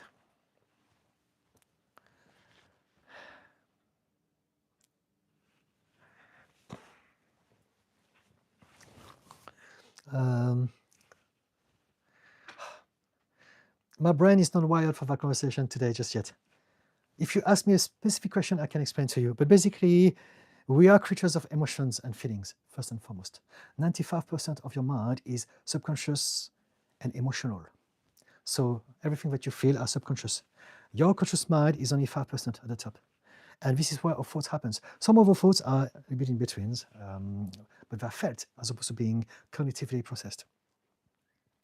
And we like to think that we think our thoughts, but our thoughts are actually triggered by our emotions, by the cues that are happening all the time around us and inside of us each moment. Those are the cues that are going to trigger an emotion, and then that emotion is going to create a thought, bring a thought, or highlight a thought. This is how it works in that order. And then after that, from that thought, we're going to create more emotions and feelings. So it goes both ways, but it all starts with emotions. And then are they from our brain? They're not from anywhere. Our brain is a machine that is there to process information. So it's an information that happens. It doesn't come from the brain. The brain processes thoughts. The brain uses the language of thoughts and pictures to communicate. The body uses the language of emotions, feelings, and sensations to communicate. It's a different language. So, and so, yeah, the way you phrase it is very, very, is tormenting my brain. but I understand, you're trying to understand something. And so, yeah, thoughts, let's make it simple. Thoughts are the way your head processes information. Emotions are the way your body processes information. Feelings is the gap between both. It's when we think about our emotions. Now we turn them into feelings. I did a video about it. There you go. Let's go back to there. And it's called Emotional Intelligence is Intelligence. I think that's that one. I did it a month ago. Check it out. It's also on my channel. It's all there. Check my videos. On the thumbnail, it says, what is emotional intelligence? I think it's that one. I'm not sure. Actually, no, it's not. I don't even remember my videos. Let me think. No, I know what. The first video that I've done of that series, it's called "You Are Whatever You're Experiencing." Okay, so check this out. The thumbnail, it says "You Are the Experiencer." It's a 19 minutes video, so maybe there will be your answer to that question. Pumpkin Puff. Eddie at Pumpkin Puff. I hope you can find peace with your feelings, dude. It's not easy to always feel angry or sad. Yeah, indeed. Lady White, good afternoon. Hello.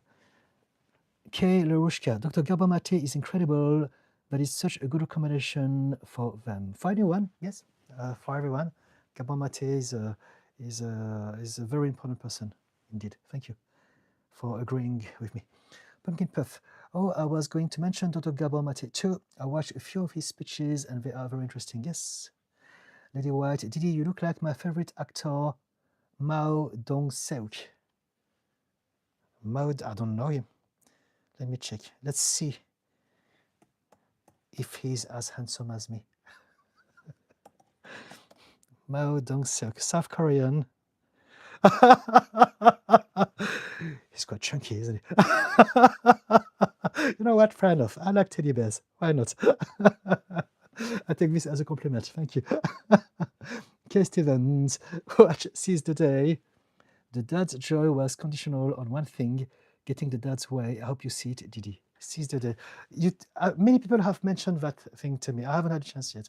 I will remember it when I see it because it's been mentioned many times. But I will not seek it because I just have little time for watching stuff and I have so much work to do. But at some point, if I come across and I have a chance, I will watch it and I will think about your recommendation. Okay, thank you. Crowberry Black. I find your content positive and constructive, short, sweet and simple, informative, and last but not least, inspiring. Thank you so much. That's what I am for. So I'm glad that I've delivered as far as you are concerned. Thank you. Klarushka, I'm in a crisis of faith between two very different religions right now, one of which is extremely disapproved of in my family, community, country. Do you have any book recommendations for resources to help navigate such a dilemma? There are no books about it. It's about you exploring different religions and books and finding out what is important to you. What matters, religion is something, so there are two ways to go about religion. It can either be a connection with God, or it can be a connection with people, with your tribe, with your community. And so this is the thing that people don't think about. Most people use religion as a connection to their tribe. Could it be Islam, Christianism, Judaism, any religion at all? They don't really care about God. They do it because they want to belong to the community, using the books and the principles of the religion. But some people really want to find about their connection with God. And that's the difference. You want to find out if you want to do it for spiritual reasons or out of tribalism. Right? Now, if your family is resisting you trying to change, it's because they use it as tribalism. They don't respect you as an individual. If they respected you as an individual, they'd say, you do what you want to become a Buddhist, you want to become Zoroastrianism or whatever, do your thing. We still love you. You're still part of the family. You're always welcome. And we can still talk about we can talk about those things as well. But if they don't accept it, it's because they are using it as a system to connect in the same tribe. So be aware of this. So I'd say go through your own journey. If you want to connect with God and find out about different religions, do it, but you don't have to necessarily go full on with that if you feel that it's important for you to stay connected with your family. If you really want to go in that direction and you have to sacrifice your family, then listen to intuition. What is more important to you? God or my family? Sometimes we have to make a choice. Ideally, you would not have. But the way that I see it is that you can have both.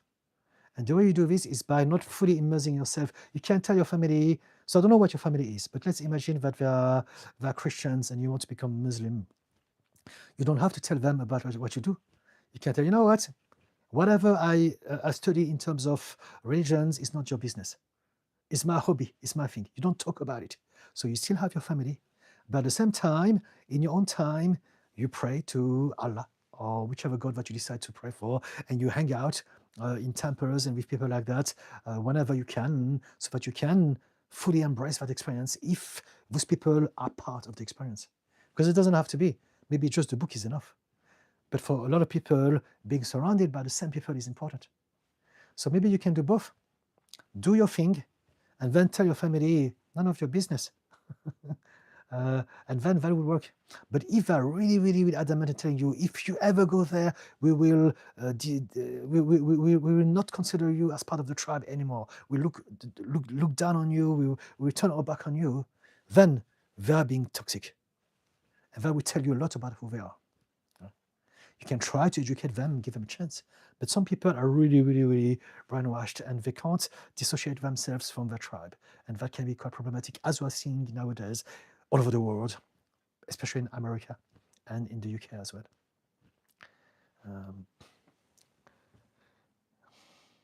There you go. Does it help? Klarushka?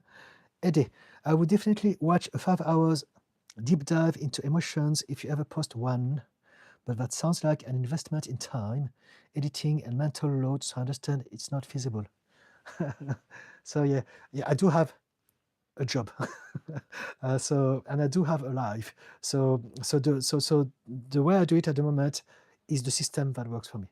I put a short, long form video or horizontal one every week, and 3 short vertical ones every day. So one long weekly, 3 short daily, and 2 live streams weekly. And for me, it's already a lot of time, and I love it, and I really enjoy this. But this is pretty much as far as I can do it for now. Maybe things will change in the future, but for now, I'd like to believe that it's enough.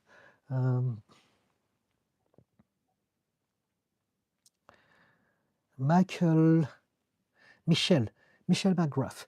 Hi Didi, that's so true about our thoughts having real, like smiling can be therapeutic. Yes. If you smile, so this is a different thing. Whatever you do with your body is captured by your mind. Think about your mind like a CCTV camera that's paying attention to everything. So if you smile, literally, that will get your mind to be more positive, just by the act. So it depends. If you're really, really struggling with depression, it's not going to happen. But simple things like that, just smiling, saying hello, lifting your chest up when you walk, as opposed to being like that, makes a huge difference into your own psyche. Laughing is therapeutic. Watching stuff that makes you laugh, that triggers a lot of happy and feel good and healing chemicals in your brain and your body. Pumpkin Puff. Didi, I punched your brain again. I'm sorry. It's all right. Klarushka, I rely on religion heavily to deal with every and any emotion. Maybe I should not. Think about religion like a system, and think about exploring more systems. Exploring more systems doesn't mean betraying your religion. It means expanding your level of self-awareness, your level of understanding of the world.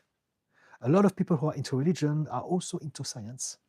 A lot of people who are into science are also into religion. It's not this or the other. It can be absolutely compatible. Now, some people will say no, they are wrong. Some people who are very religious, they will indoctrinate people to not have critical thinking and to not believe in science because they only wanted to control people, to manipulate them. Don't listen to them. Some people, they're into science and they don't accept a tolerant religion either because they are living in the fear of not controlling everything. So they have a problem. They're obsessed with understanding everything. It's got to be, and they are also suffering from something. Don't listen to them either. The reason why we suffer is because we live in a world that thinks in black and white. Black or white, right or wrong, good or bad, true or false, this or that. And the world is not unidimensional. And so what you want to do is to expand your rational mind with science, expand your spiritual mind with religion or any other things that are above the limit of science. And this is how you expand your humanity and your human experience, right? So don't rely heavily just on one thing. Explore different things, expand your mind, have what we call a growth mindset, and learn. Your journey is a lesson. Your journey is a school. Your life is a school. Your life is an adventure. You're here to learn, to grow. Right? But learn from everyone. Don't stick to one school of thought. Don't stick to one teacher. Don't stick to one scripture. Because otherwise, you're going to be a slave of a group of people instead of experiencing the whole of humanity and everything that it has to offer. Thank you for your heart. Michelle, real power, lol. Ami Kaname, thank you so much. Just to make sure I got the names correctly. The second one is Robert Sapolsky, yes. And the third one is Anil Sef, yes. I will surely check it up and come up with feedback. I'm deeply grateful for the answers, yes. And do check out my videos. My name is Didi Khan. My work is not as big as theirs just yet, but I already have some videos there, so check it out. That's why I'm doing those things. Please, I appreciate your support. Lady White, Dr. Joe Dispenza, check him out too. He's very important, yes. But he's not into psychology. Dr. Joe Dispenza was most famous for his second book called You Are the Placebo. And that's about how, it's about epigenetics. Some part of it. It's about how we can change our health and the way our cells are going to express themselves through meditation. So it's a very specific conversation. It's great. It's mind-blowing, but it's very specific. It's not about psychology at all. Yeah. And his third book that I have here, called Becoming Supernatural, is about manifestation and the law of attraction through, again, meditation. So he's great, but it's he doesn't talk about psychology at all. It's really about understanding how to utilize our body/mind to do things that we didn't know we could through meditation. But yeah, other than that, Joe Dispenza is a very important person to read as well. Pumpkin Puff, I will work on how I type questions the more that we talk. I will watch your videos after this to understand a bit better. Thank you. Ami Kaname, noted down. Thank you, Lady White. Okay. Mandy, there are tons of books, really. So that's why when I answered you, I had the psychology bit in mind, as in understanding the mind. But you know what? Joe Dispenza, he's a great read as well. And I will recommend you his second book, You Are the Placebo. Mandy Hum said hi, hello. In 3478K, is OSDD treatable? Why OSDD sometimes is mistaken for vulnerable narcissism? And I saw recent research says narcissism is somewhat a fragmentation, interesting, confusing. OSDD is treatable, NPD not. So before we carry on, I need to make sure that we're talking about the same thing. OSDD, other specified dissociative disorder, is a diagnosis for significant dissociative symptoms that cause distress or impairment, but don't fully meet the full criteria for specific disorders, such as DID, dissociative identity disorder. It's a category for complex trauma-related experience. Okay, partial DID, trauma-related. Okay, so now with that in mind, let's read your comment again. Is OSDD treatable?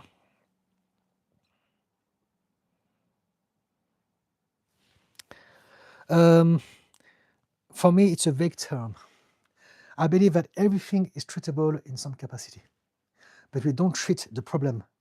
We treat the symptoms, the triggers, the patterns, the part of the problem that are complicating our life. Again, how can I say? We don't want to consider mental health like this or that. Mental health is multidimensional, and what we want to do is to address some aspect of how that condition is affecting us on a daily basis. We may not address the whole thing, because the whole thing is not really a thing. If you understand all the sort of different disorders and conditions that there are, there's a lot of overlaps. And that's why very often people get the wrong diagnosis. And so typically to have a label of this or that, we need to check 5 out of 9 or 10 boxes. But the boxes are found in other places.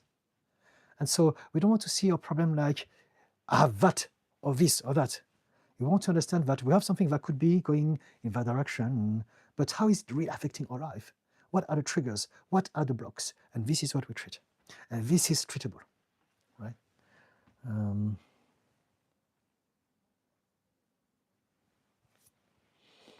NPD is treatable. I don't believe that NPD is not treatable. I believe that we can do some things about it. I believe that it can be addressed. The whole of it will not. It's like, again, I've got borderline personality disorder, or I've got CPTSD. I know that I will always have a trauma brain, but I can address some triggers. I can address some filters that I have that are problematic in my life, so that I don't suffer from those things anymore. And the rest will be down to me organizing a lifestyle and an environment to make sure that I am not putting myself in a situation that will trigger my condition furthermore, that will exacerbate it. So keeping away from stress, essentially. I hope it makes sense. Forrest Bircher. Didi, the technique I'm using for release is to pick up a pebble or rock when emotion arise. I will walk with the rock and endow the energy and emotion, and then I will release the rock when I want to let go of that emotion. Yes, yes, yes. I thought about that system. Yep, why not? If it works for you, good on you. Yep, yep. Very often, all we need is either to feel something so that we're not just in our body, or create something so that that thing is out of our body. So you have the rock, it's a symbol. But some people may write the thought that is creating problems on a piece of paper, and then sit and then get rid of that. So it's very similar to that. It's like exercising your thoughts out of your own system and materializing it in something tangible, so that now you can get rid of it. You can do something about it, as opposed to dealing with something that is immaterial, so you don't know how to deal with that. So good on you if it works for you. Yes, why not? Ami Kaname. As I said at the very start, it's my first time here, but I've been following your shorts and YouTube for a good while already. Okay, thank you. I hardly ever speak online, but I'm glad I joined today. Fantastic. Thank you so much. I'm glad as well that you did. Ami Kaname, I just wanted to say I appreciate you and your content a lot. Thank you for your work. Thank you for your appreciation. Klarushka, you blew me away. Thank you for your answer. My jaw dropped from how enlightening that was. Ha ha ha. Okay, fantastic. Okay, thank you. Wukong Master, thumb up. Lady White, I appreciate and love the level of your knowledge. Thank you so much. Lady White, speak the truth and set the mind free. Kay Stevens, wow, other people believed everything my adopted mother was telling them about my intelligence level.